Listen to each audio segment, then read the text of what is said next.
I'm going to walk you through building an application with Zep and Chainlet. We're using Zep's Python SDK here.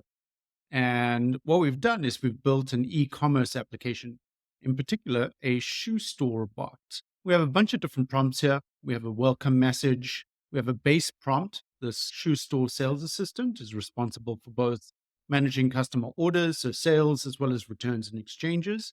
We have some specific sales instructions, but we also have a prompt that gets used for returns as well as for fulfilling orders.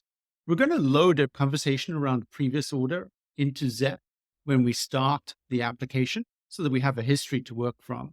And we're using a very simple function here that loads the previous history from Zep. So every single chat turn, we load an updated history from Zep. And the history, once we get going, is going to have a set of facts for the conversation. It might include a summary of recent conversation, plus 4 to 6 historical messages from the current conversation. We are using Zep's classifier to manage control within the assistant. Zep allows us to classify conversations based on arbitrary classes that we provide. And we use that to manage control flow and select which prompts we're going to use within our assistant. We also have some specialist classifiers here. We want to know how much the buyer is willing to spend based on their budget. We might show different shoes. Once the buyer is ready to make a purchase, we want to pop up a credit card box. And so we also have a classifier to determine whether the buyer has agreed or is ready to purchase a specific shoe. Now, we're also loading business data, lists of shoes, their availability, their pricing, their pros and cons from a Zep collection, which allows us to store business data and retrieve it contextually based on the current conversation. So I mentioned the control flow in the application. This is what it looks like when the intent matches buying shoes are unknown. We want to try sell shoes, but if we know that they want to return a pair of shoes, we use the return instructions prompt, and that's how we direct the assistant to servicing the user. So now that we've gone over some of the code, what I want to do is I want to show you the application. So we're going to flip over to Chainlet. So let's start a new chat using the Chainlet front end. And what we're going to do is we're going to start a chat. We're going to give my name, and it's going to load up my previous account. What we're going to do is we're going to go take a look at users in Zep. So we see my previous account, and it has loaded a past conversation into memory. So this is as if I have previously purchased shoes from this particular shoe store. We have a bunch of facts around the previous shoes that I purchased, the Adidas Ultra Boost 21 shoes.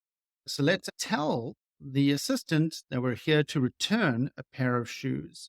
Immediately and within hundreds of milliseconds, we've identified that the user would like to return shoes. And so we're using the return intent prompt to direct the assistant through the return process. And we can see that it has remembered the pair of shoes, the Adidas Ultra Boost 21s that I previously purchased.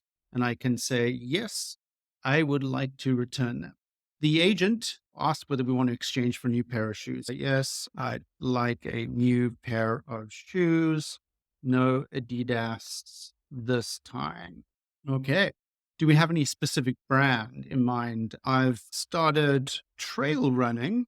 Can you help me with shoes? Are good. Let's see. We've got a bunch of different shoes that have been recommended. What I'm going to ask is, are there other Hoka? Okay. So let's see what it comes back with. All right. So it's come back with a bunch of different shoes. Let's take a look and we'll see that Zep's question synthesis has taken the context of the question that we're looking for trail running previously, but then I asked about Hoka shoes. The question that was generated is, are there any Hoka options you would recommend for trail running, which is great for searching over a vector database. And so we use Zep's built-in collections, and it has surfaced a bunch of different Hoka shoes, each with their pricing, as well as some alternatives to Hoka. Here are recommendations. Let's say that the Speed 4 looks interesting, but a little over my budget. And there we go. And what's happened is that the assistant is authorized to offer a 10% discount. So does this fit my budget? Yes. We've identified that the user is ready to purchase. We've put a little complete purchase button there. We've also identified that my budget was between $100 and $200, and we're ready to get going with our order. So that's a very quick introduction to how we can use Zep to build very sophisticated assistant applications, but with very low latency. So let's go take a look and let's refresh the Zep user interface. We've got summaries of the conversation, but also we've got a set of facts that captured that my shoes fell apart, that I was looking for a new pair of shoes. And we can also take a look and see those facts within the application. And we can see that the assistant has suggested the Hoka shoes as an alternative and that a 10% discount was offered.